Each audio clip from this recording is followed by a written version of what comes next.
नमस्कार, आपण पाहतात आपल्या परिसरातील ताज्या घडामोडी। मनमाड रेल्वे स्थानकावर वाणिज्य विभागाच्या कर्मचाऱ्यांच्या सतर्कतेमुळे एका 4 वर्ष हरवलेल्या चिमुकलीला सुरक्षितपणे तिच्या आईच्या स्वाधीन करण्यात आले। दिनांक 25 एप्रिल रोजी संभाजीनगर येथील अलिसा नावाची 4 वर्षाची मुलगी मनमाड रेल्वे स्थानकावरील पादचारी पूल परिसरात हरवलेल्या अवस्थेत आढळून आली। एका जागरूक महिला प्रवाशाने ही बाब लक्षात घेत तात्काळ त्या मुलीला वाणिज्य निरीक्षक कार्यालयात आणून दिले।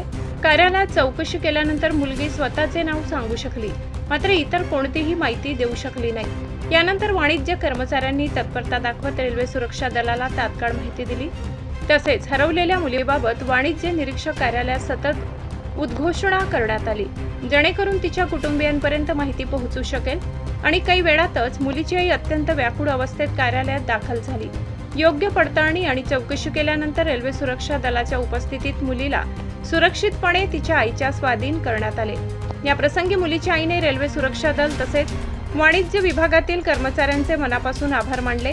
त्यांच्या सतर्कतेची, संवेदनशीलतेची आणि तातडीच्या कार्यपद्धतीची विशेष प्रशंसा करण्यात आली। रेल्वे प्रशासनाने प्रवाशांना आवाहन केले आहे, अशा प्रकारे हरवलेली मुले किंवा संशयास्पद परिस्थिती आढळल्यास तात्काळ जवळच्या रेल्वे अधिकाऱ्यांना किंवा रेल्वे सुरक्षा दलाला माहिती द्यावी, जेणेकरून वेळेत मदत करता येईल। अशाच ताज्या आणि विश्वासार्ह बातम्यांसाठी आमच्या चॅनेलला लाईक, शेअर आणि सबस्क्राईब करायला विसरू नका। धन्यवाद।